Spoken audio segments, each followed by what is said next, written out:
생각이 드네요. 여러분, 우리 인생이요 줄곧 항해에 비유되곤 합니다. 우리가 언제나 순조로운 항해를 기대합니다. 그러나 우리가 이 바다 위에 출항하면 상황을 피할 수 없듯이, 이 폭풍을 만날 때, 광풍을 만날 때 난항을 피할 수 없듯이 우리 인생도 마찬가지일 때가 있더라는 것입니다. 좀 순조롭게 일이 좀 잘 풀리기를 바라는데 일이 잘 풀리지 않는 것 같은 때, 삶의 광풍을 만날 때가 있습니다.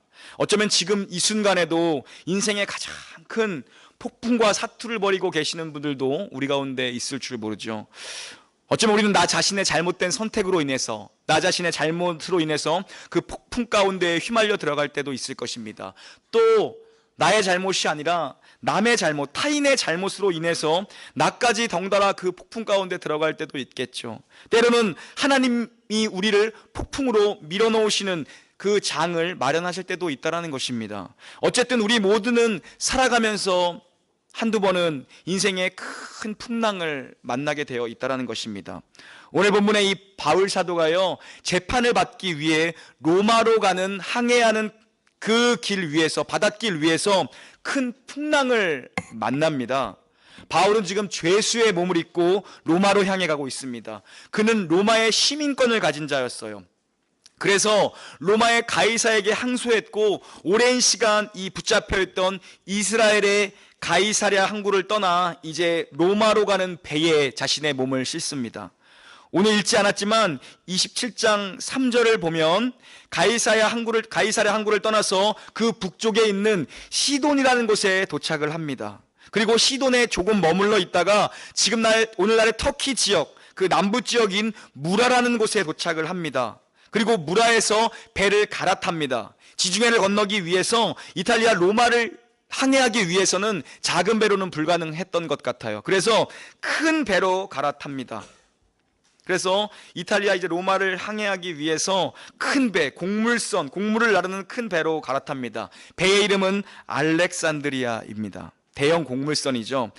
배를 갈아타고 이제 무라를 출발합니다. 무라를 떠납니다. 8절에 보니까 그레데 섬, 오늘날의 크레타 섬이라는 크레타 섬의 미항이라는 곳에 어렵사리 도착했다라고 성경은 기록합니다.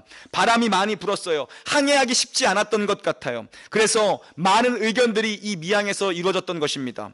우리가 더 항해할 것이냐, 더 갈 것이냐, 아니면 여기서 머무를 것이냐, 이런 의견들이 나온 거죠.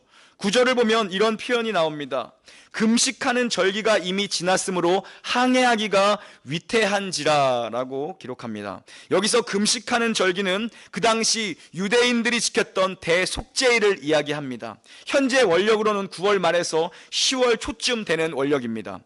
지중해성 기후 때문에 이 시기에는 항해하기가 상당히 어려운 계절이라고 합니다. 사고의 위험이 큰 거죠. 위험한 거죠. 비가 많이 오고 폭풍이 불고 태풍의 위협이 있는 시기입니다. 그래서 바울이 이야기하는 거예요. 10절을 보면 이렇게 이야기합니다.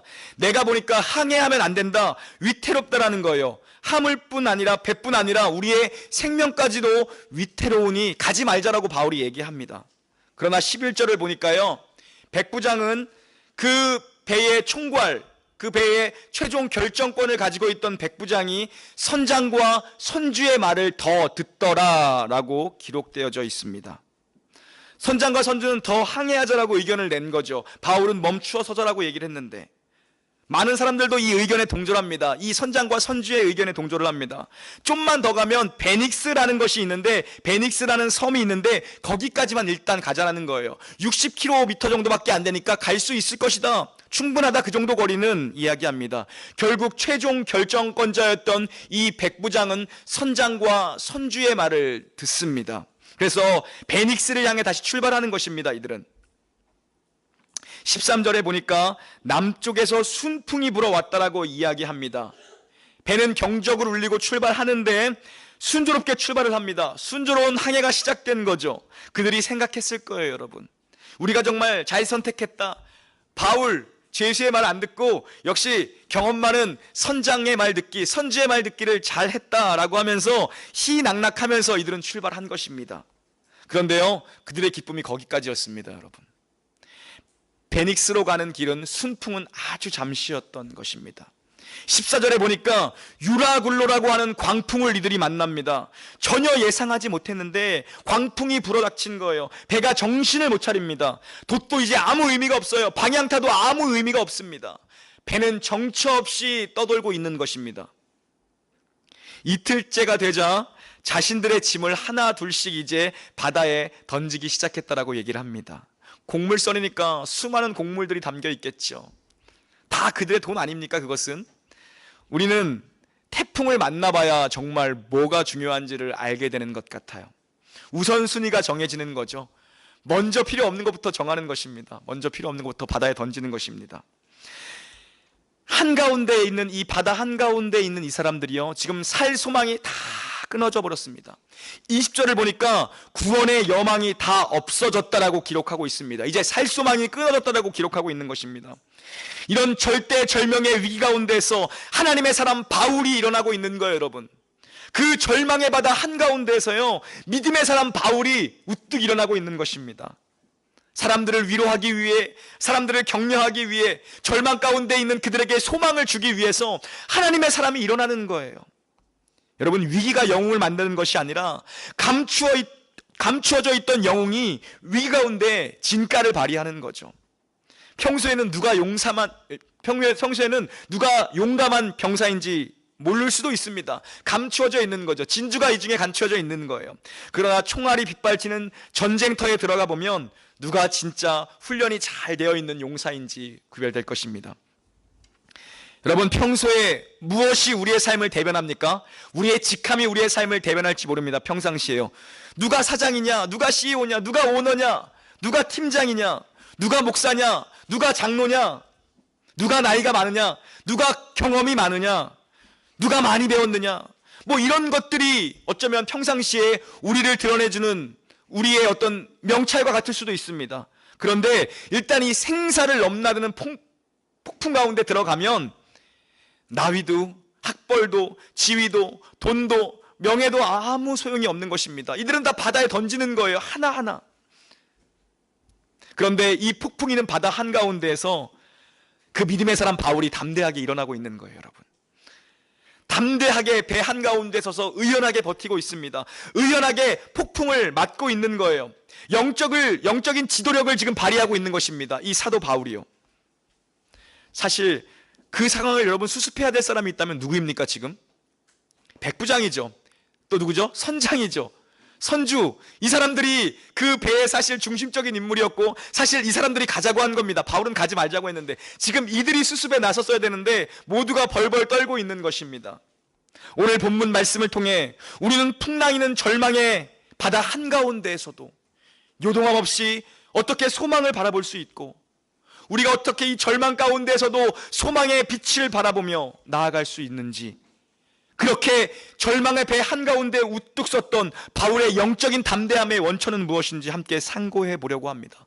또 거친 인생, 이 풍랑같이 위태로운 바다 위를 황해하는 이 시대의 예수 그리스도의 제자들인 저와 여러분, 우리는 어떻게 인생의 절망 속에서도 소망을 바라보며 살아갈 수 있을 것인지, 나아가 나뿐만 아니라 남을 살리고 공동체를 살리는 소망의 메신저로 살아갈 수 있는지 함께 도전하고자 합니다. 함께 살펴보겠습니다. 절망적인 상황 가운데서도 소망을 바라볼 수 있는 담대함의 원천, 그 첫 번째는 자신의 신분을 깨닫는 것입니다. 23절을 함께 봉독하겠습니다. 23절입니다. 시작. 내가 속한 바 곧 내가 섬기는 하나님의 사자가 어젯밤에 내 곁에 서서 말하되, 내가 속한 바, 내가 섬기는 그분, 내가 섬기는 그분의 사자가, 그분의 천사가 내게 말했다라는 것입니다. 그렇게 바울은 고백하고 있는 거예요. 하나님께 내가 속했다라는 고백입니다.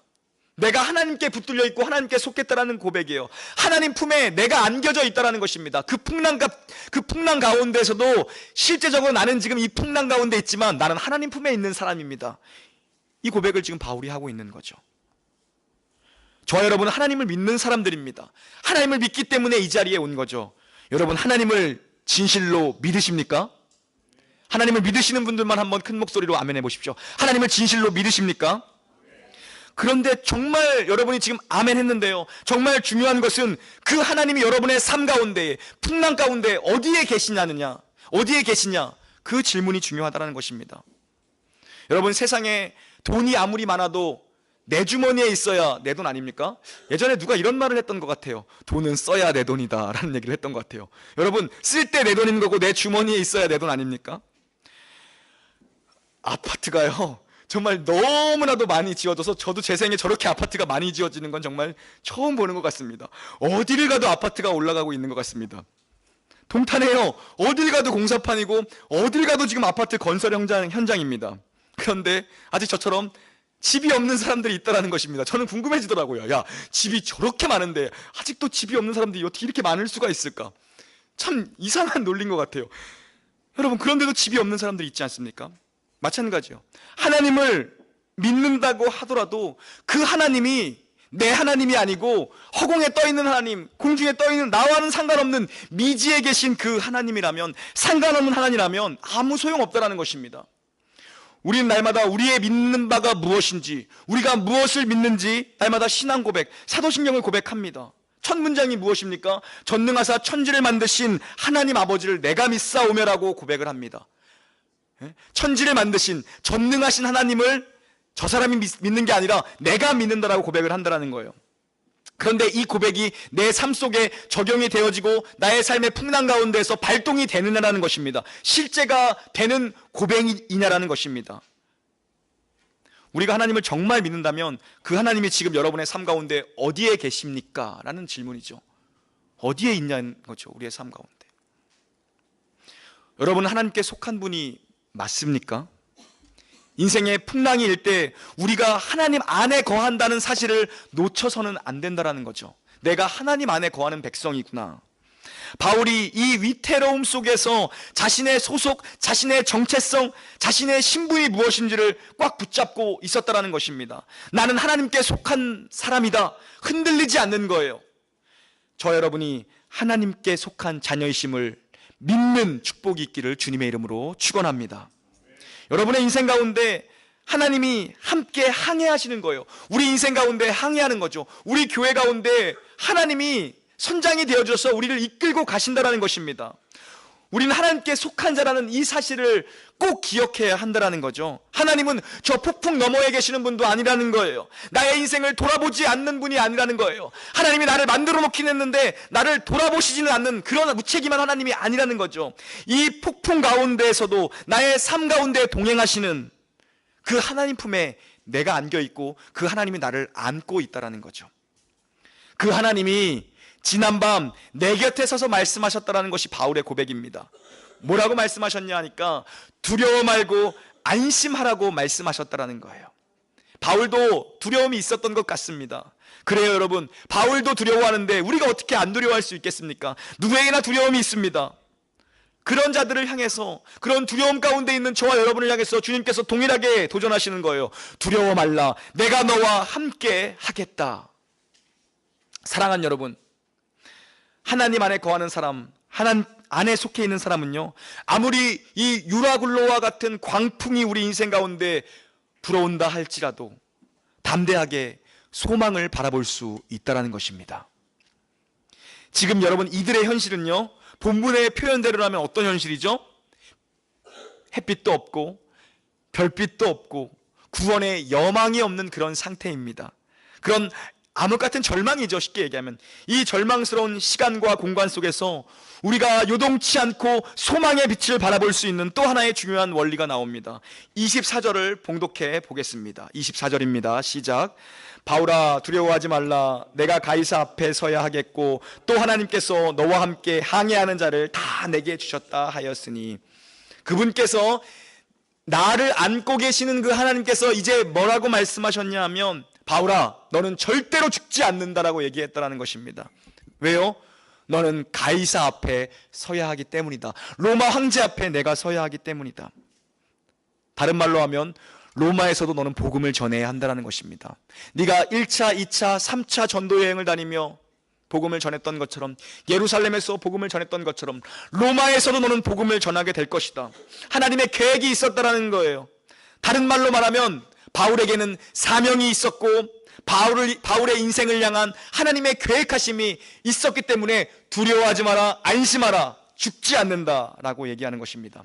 여러분, 이 말씀을 꼭 붙잡으시기 바랍니다. 하나님의 사명이 있는 자들은 결코 죽지 않는다라는 것입니다. 사명이 있다면 절대 두려워하지 말고 절대 죽지 않으니 걱정하지 말라는 거예요. 이 말씀이 특별히 누구에게 소망입니까? 저와 여러분에게 소망입니다. 왜요? 우리는 안심할 수가 있는 거예요. 밤낮으로 여러분이 헬스 안 하셔도, 밤낮으로 수영 안 하셔도, 삼시세끼 비타민을 안 챙겨 드셔도, 홍삼을 매일 아침마다 드시지 않아도 괜찮다라는 거예요. 우리 전도사님이 요새 밤낮으로 다이어트에 몰입하신다라는 소문이, 강남에서 운동하시는데 용인까지 그 소문이 들리고 있습니다. 그것도 수영을 한다라고 합니다. 그 수영장이 걱정되는 이유는 무엇인지 모르겠네요. 그런데 우리 그렇게 운동하지 않아도 돼요. 왜요? 사명자는 죽지 않는데 우리는 주를 위해서 아직까지 별로 한 게 없기 때문에 우리는 할 일이 너무나도 많이 남아서 주님께서 우리 안 데리고 가신다라는 거예요, 여러분. 주를 위해 해놓은 게 있어야 되는데 아직 우리가 별로 해놓은 게 없기 때문에 주님께서 우리의 생명을 오늘도 연장시켜주고 계시는 겁니다. 여러분, 병이 드셨습니까? 여러분, 사업이 좀 망했습니까? 사업이 안 되십니까? 안심하라는 것입니다. 사명을 다 해야 데려가신다는데 우리는 아직은 안심할 때인 것 같습니다. 이제 이 놀라운 교회를 위해서 사명을 감당해야 한다는 거예요, 여러분. 바울에게는 여러분, 이 사명이 있었던 거예요. 아직 죽으면 안 되는 사명이 있었던 거예요. 그동안 바울이요, 죽을 고비를 수도 없이 넘겼습니다. 수도 없이 이 복음 때문에. 그런데도 아직 아니다. 할 일이 남았다는 거예요, 주님께서. 우리 인생 연약합니다. 너무나도 연약합니다. 바람 그냥 광풍도 아니에요. 그냥 봄바람만 불어도 그냥 휘청하는 게 우리 아닙니까? 인생에 광풍이 불 수도 있어요. 병이 들 수도 있습니다. 마음에 아픔이 있을 수도 있겠죠, 여러분. 사업이 안 될 수도 있어요. 사업이 망할 수도 있습니다. 상처가 있을 수도 있을 거예요. 넘어질 수도 있습니다. 그러나 완전히 엎드러지지 않는다라는 거예요. 죽지 않는다라는 것입니다. 우리를 향한 하나님의 계획과 하나님의 뜻이 그 섭리 가운데에서 완전하고 완벽하게 이루어지시는 줄 믿으시기를 바랍니다. 여러분의 인생을 하나님께서 붙들고 계시고, 저를 붙들고 계시고, 여러분을 붙들고 계시고, 우리 교회를 주님께서 붙들고 계신다라는 거예요. 생사화복이 다 하나님께 있습니다. 우리가 살고 죽는 것 다 하나님께 있고 모든 것이 하나님께 있습니다. 참새 몇 마리 떨어지는 것도, 참새가 떨어져서 팔리는 것도 하나님이 허락하셔야 된다고 얘기하고 있지 않습니까? 욥기를 보십시오. 사단이 우리를 공격하는 것도 하나님의 결제가 있어야 사단도 우리를 공격할 수 있다는 것입니다. 세상의 모든 것이 왕 되신 그 주님께 붙들려 있다는 것입니다. 하나님의 승인 없이는 아무것도 일어나지 않는다는 것입니다. 인생 걸음걸음이 하나님의 주도권 가운데 있다는 것입니다. 우리 인생이요, 능동태 같지만 실제적으로 우리 인생은 수동태라는 것입니다. 하나님이 이끄시고 하나님이 인도하시고 하나님이 계획하신 대로 가게 되어 있다는 것입니다. 그런데 여러분, 여기가 끝이 아니에요. 더 놀라운 말씀, 기가 막힌 말씀이 등장합니다. 24절을 다시 한번 눈으로 자세히 보십시오. 우리의 사명 때문에, 여러분의 사명 때문에 여러분 안 죽는 것뿐만 아니라 옆에 있는 사람들을 덤으로 살리게 된다는 것입니다. 바울아, 너와 같이 항해하는 자를 다 내게 주셨다라는 것입니다. 너와 같이 그 배에 타고 있는 사람들을 다 네 손에 맡겼다라는 것입니다. 여러분 한 명 때문에요, 여러분만 사는 게 아니라 여러분 주변도 산다라는 것입니다. 오늘 윤수가 또 전도자가 되어, 이 복음 전도자가 되어 또 우리 기주를 또 이렇게 교회로 처음 인도했는데, 나만 사는 인생이 아니라 옆에 있는 친구를 살리는 인생이 되는 거죠. 가정을 살리는 인생, 교회를 살리는 인생, 직장을 살리는 인생이 된다는 것입니다. 너 때문에 너랑 같이 배에 타고 있는 사람들 다 살려주시겠다는 것입니다. 바울 한 사람 때문에 여러분, 이것이 성도의 능력, 그리스도인의 능력이 되어야 한다는 거예요. 이것이 주님 안에 거하는 사람의 능력, 이것이 영적인 지도력이라는 것입니다. 나만 사는 것을 넘어서서 네 옆에 있는 사람까지 다 살릴 수 있다는 것입니다. 지금 바울의 신분은 로마로 이송되어 가고 있는 죄수의 신분이죠. 죄인이죠. 37절에 보니까 그 배 안에 타 있는 사람들의 명수가 나옵니다. 276명의 사람들이 있었다라고 합니다. 엄청 큰 배였나 봅니다. 세상 사람들의 눈으로 볼 때 바울은요, 그저 그냥 죄수에 불과했습니다. 죄수복 입은, 별 볼 일 없는 인생, 이제 로마에 가면은 판결받고 끝날 인생으로 보였을 거예요. 그러니까 바울의 말을 따르지 않고 백부장의 말과 선장과 선주의 말을 그들이 따랐던 거겠죠. 그러나 실상은요, 하나님이 거기에 탄 모든 사람들, 눈먼 사람들이죠. 세상밖에 볼 줄 모르는 사람들, 자신들이 의지하는 곡물밖에 모르는 사람들, 그 곡물을 팔아서 장사해서 돈을 벌어야 되는 그 곡물밖에 모르는 세상의 사람들을 위하여 하나님께서 보내주신 유일한 생명줄이 거기 있었다라는 것입니다. 죽음밖에 없던, 절망밖에 없던 그 배 안에 유일한 살 소망, 그 소망으로 바울을 하나님이 심겨 놓으신 거예요. 마태복음 13장에 나오는 천국의 비유를 여러분 생각해 보십시오. 천국은 무엇과 같으니라는 비유가 연이어져 나오는 천국 비유장입니다. 천국은 마치 자기 밭에 갖다 심은 겨자씨 한 알과 같다라고 얘기합니다. 겨자씨 비유죠. 겨자씨 한 알 같은 것으로 천국이 시작된다라는 것입니다. 눈에 보이지 않을 정도의 극히 작은 것, 아주 미비한 것을 의미합니다. 가뜩이나 눈에 보이지 않는 이 겨자씨를 그 넓은 밭에 심겨놨으니, 그것도 흙으로 덮어놨으니 그 누가 보겠습니까? 어디 겨자씨를 찾을 수 있겠어요? 알지 못한다라는 것입니다. 세상의 사람들은 알지 못한다라는 거예요. 그 겨자씨 하나가 어떠한 사명을 감당하고 있는지 알지 못한다라는 거예요. 그런데 중요한 건 뭐죠? 거기에 생명이 있더라는 것입니다. 거기에 생명이 있더라는 거예요. 바울이요, 지금 모두가 이 죄수 바울을 하찮게 보았을 것입니다. 그런데 유일한 생명의 씨앗이 그 배 안에 자라고 있었던 것입니다. 여러분이 속해 있는 가정 가운데 아직 여러분을 제외한 다른 분들이 예수를 믿지 않습니까? 그 가운데 여러분이 감당해야 될 사명이 있다면, 나는 겨자씨 같지만 아직 나는 생명을 가지고 있는 자라는 거죠. 여러분 직장 가운데 동료들이 예수를 믿지 않고 있습니까? 여러분 그 가운데 하나님이 여러분을 심어 놓으신 겁니다. 겨자씨로.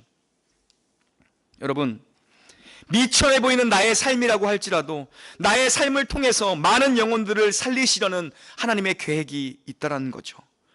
바울이 항해하지 말자고 했을 때 아무도 미천한 죄수 바울의 말에 귀 기울이지 않았어요. 기술자 선장의 말을 들었고, 돈줄기를 잡고 있는 선주의 말을 들었고, 권력을 잡고 있는 최종 결정권자 백부장의 말에 모두가 귀를 기울였습니다. 그래 여러분, 눈에 보이지 않을지 모릅니다. 우리 같은 미천한 삶이 눈에 보이지 않을지도 몰라요. 세상 사람들은 인정하지 않을지도 모릅니다.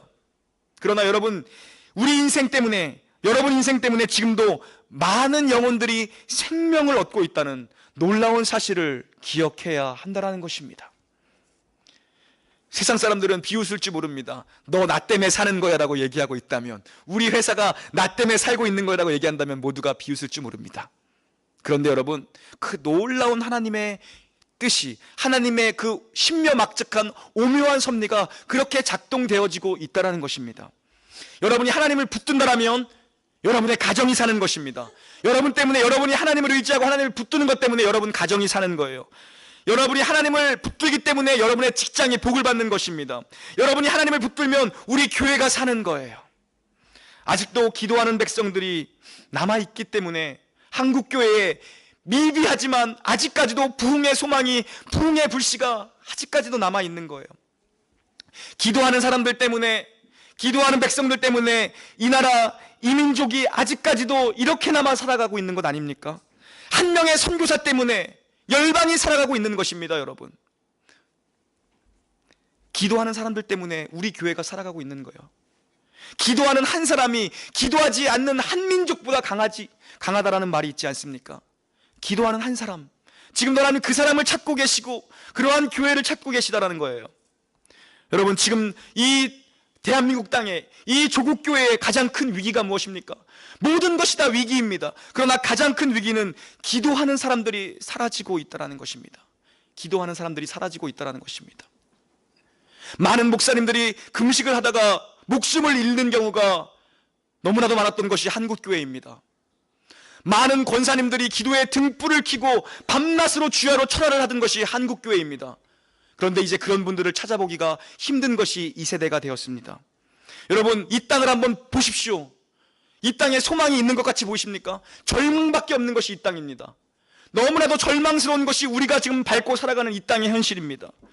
어제를 보십시오.